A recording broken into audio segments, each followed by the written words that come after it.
Hi guys, good morning. Just out watering my plants at the moment before I get the kids up.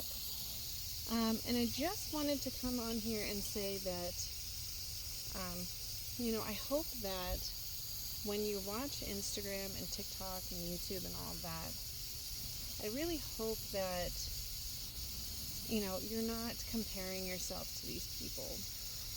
And the reason for it being is because there is no comparison. You are who you are, and you are the most beautiful you. Hello, hummingbird. How are you? You are the most beautiful you can be. And, if you want to make adjustments to that, if you want to, add to it, subtract from it, whatever the case, then that's fine. But, I have a little hummingbird, you guys, that keeps coming up to me, and he's so adorable. Actually, it's probably a she because she's gray. Sorry, nature. These people on Instagram and these people on TikTok and all of that, like, they're using filters, they're over embellishing themselves in their lives, and that's not real, that's not reality, that's very plastic, it's very fake, and quite honestly, the internet should be used as a form of entertainment, or excuse me, social media, not the internet, should be used as a form of entertainment, and that's it. You shouldn't be comparing yourself to these people because they are never going to be you. You compare yourself to them, but you should really turn it around and say they're never going to be you. They're never going to have what you have as far as, looks and personality and things of that nature, because that's uniquely you. And, you may look at somebody and go, oh, I like their hairstyle, or I like the color of their hair, or, things of that nature, and that's fine. But, I just see so many people, and I've heard so many people, I should say, in my own personal life, who have, just been trying to emulate other people in their lifestyles, and it's like, how do you know that that's going to work for you? You're not those people, and I'm not saying that you shouldn't strive for things. I'm not saying that you shouldn't, take inspiration or anything like that, because I really do hope that you find inspiration in others.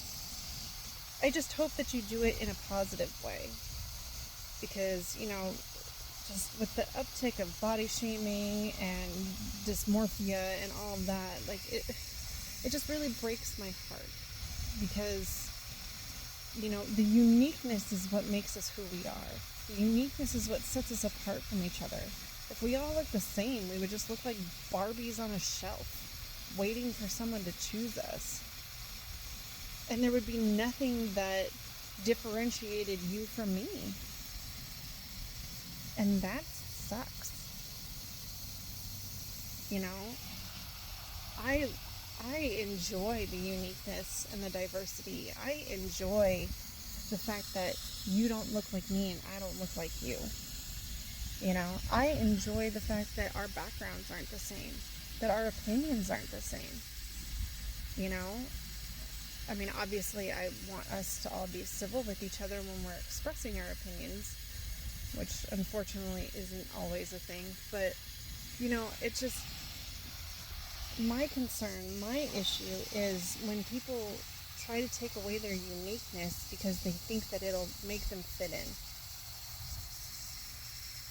Especially because we're meant to stand out. We're meant to stand out.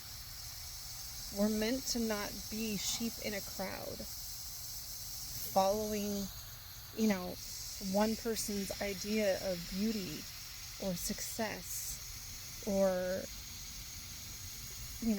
prosperity or abundance. It's an individual perspective. It's an individual experience. What works for one person may not work for another, and that's good, because that means that there are so many other ways, so many other experiences, so many other things that can be done.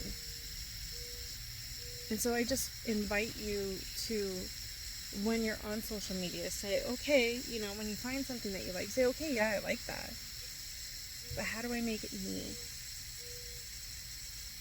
how do I take inspiration from this but not make it who I am?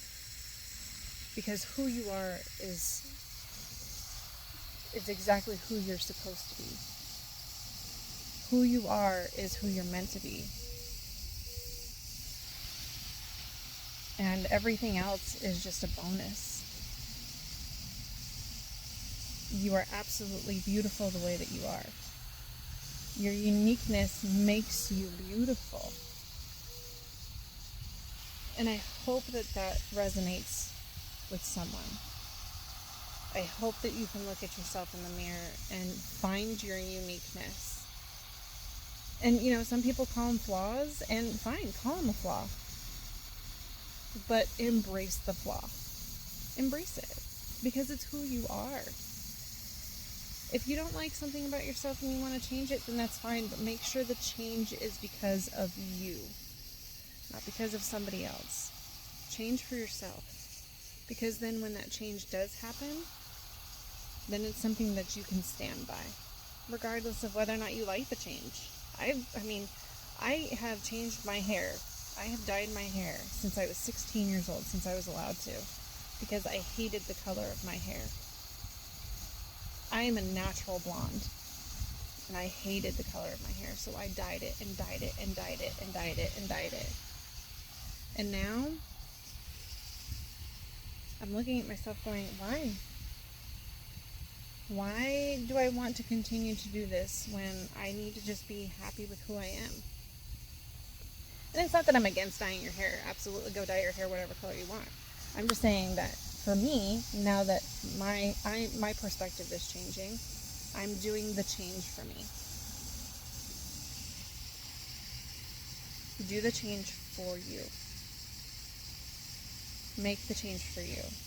And make sure it's the change that you want, so that when something does happen to where it's not exactly what you wanted, you can say, okay, that didn't work, let's try something else, instead of being upset, instead of being depressed, being down on yourself. I hope that this weird, tangenty conversation has helped someone understand maybe a little bit of what I'm trying to say. But basically, you're not Barbie, you're not plastic, you're unique. And your uniqueness is what people choose.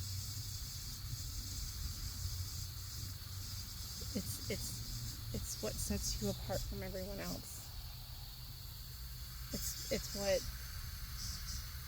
what you're loved for. You are an amazing person, and I hope you have an amazing day.